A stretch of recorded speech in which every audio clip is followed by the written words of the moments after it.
Good day and thank you for joining CivilNet. Today I'm very excited to have Bill Plympton as my guest at CivilNet. He's here to take part in the ReAnimania Animation Festival.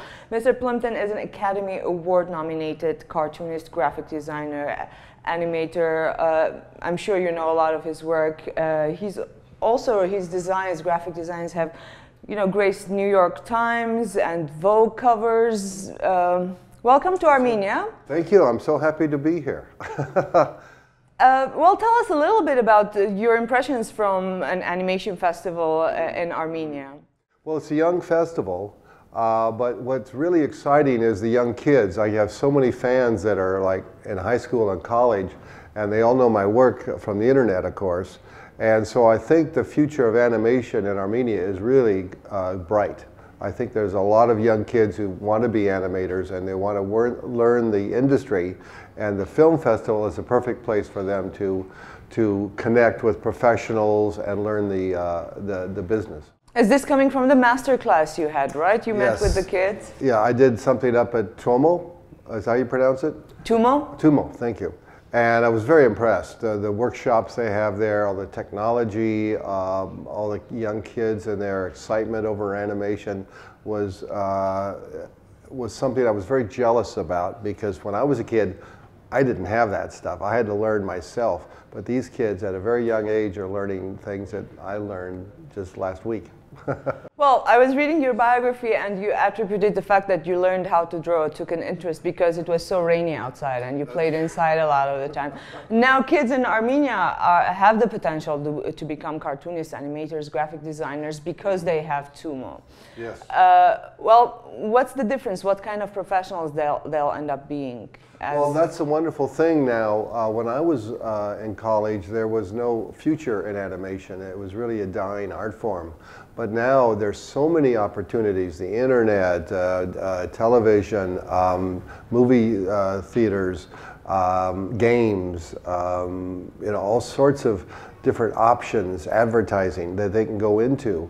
So it's a very exciting future for them, and everybody needs good animators, people who draw well, who know the technology, who know all the programs, who have really great imaginations. There's wonderful opportunities for them. What else goes into making a good animation film? Storyline, character building. Exactly. This is something Music. that technology cannot really cover for, right? Yeah, a lot of it is ambition, quite frankly. You really have to push and fight and struggle to make a great film and to show the film. So that is a very big part of success. And hopefully, eventually, I will be successful. That's my dream. Yeah. So one day be successful. Well, some of your work was self-financed, right? Almost all of it, yeah.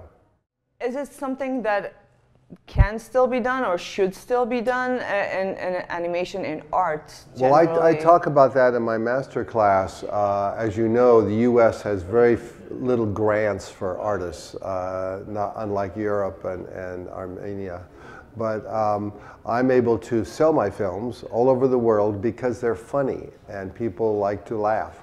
And so that's the secret ingredient for my success, is that the films make people laugh. They're short, and they sell all over the world. Also, they have no dialogue, which helps. Makes it more international. More universal, yeah. So those are things I talk about in my master class. So another thing that I found very curious, when you were 14, you sent in your work to Disney. And looking back, how do you value what you did? Well, it wasn't very good. I mean, it was Mickey Mouse and Daffy Duck, but can I tell you a story? Of course. Okay, 30 years later, when I got nominated for an Oscar for my film, Your Face, Disney came back to me. They sent a lawyer to my studio, and he said, Mr. Plympton, I want to offer you $1 million to come work for Disney. I go, yay, finally, I'm successful. But they say negotiate with Disney, and it's not so much good cop, but bad cop, antichrist. And I think there's some truth to that, because they wouldn't let me keep the short films that I did on the weekend, on my own time. Disney owned everything. So I said no. I said no to $1 million and working for Disney, which was my childhood dream. But that's the price I paid for being independent. I want to make the films I want to make. I don't want to make little fairy tales for kids. I want to make adult films with adult ideas, with you know, handmade, hand-drawn, no computers, and maybe that's a bad decision. I don't know, but so far it's worked out okay. Are you worried that there's no future for hand-drawn animation, or there is still a niche market and appreciation for such work? That's a wonderful question. I saw The Red Turtle 2 nights ago. They showed the premiere here, and that film was so beautiful. You know that handmade films are, have a future. There's people who love them. Everybody walked out of that film saying it's so beautiful. And that's always been the problem with handmade films is Pixar or DreamWorks makes these gorgeous computer films, but now people can make gorgeous films with hand-drawn. So I continue to make my films by hand. In fact, if you want, I will show you how I do that. Yes, please. Is that okay? This is the character from my series, the Guard Dog series, which was nominated for an Oscar in 2005.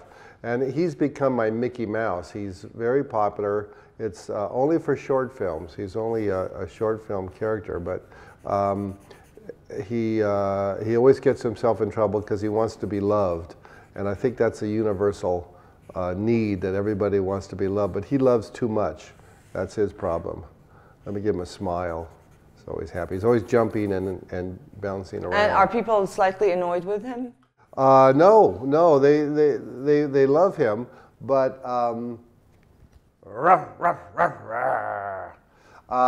he just loves too much, and he goes over the top and it causes destruction and mayhem and anarchy, and that's why people laugh at him.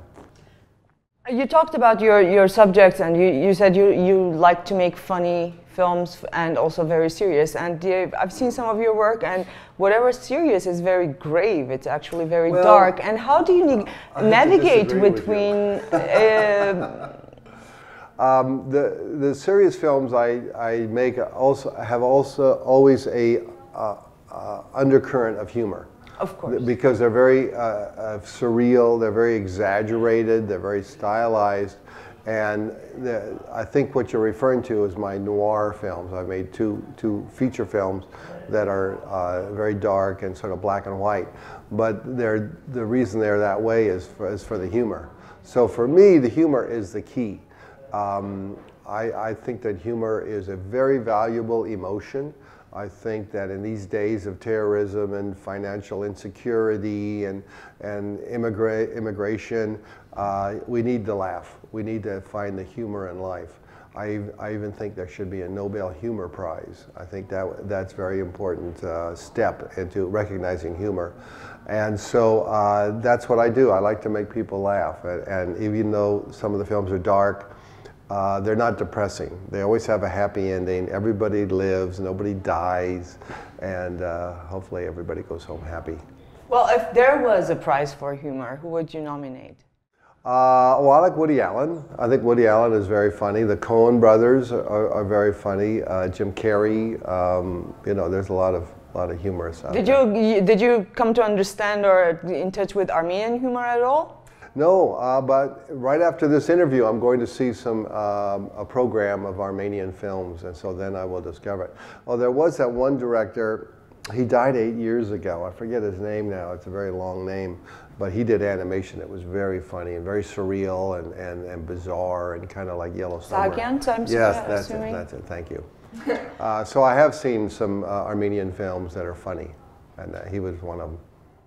Well, one last question. Any advice for young artists in Armenia, coming from your experience, and if you would say bold enough to tell them which direction to take or where you think there's more of a future or what's more appreciated? Well, what I would suggest, and I say this in all my classes, that to draw all the time, always keep a notebook.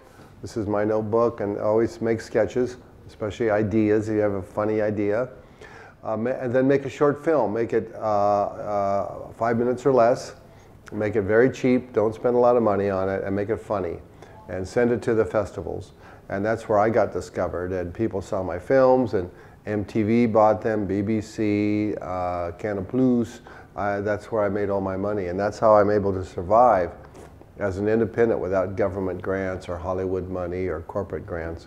It is possible to make a living doing animated shorts. Well, thank you very much for being our guest, and good luck with your work. And we also thank the viewers for joining us. I hope you enjoyed the conversation and found it inspiring.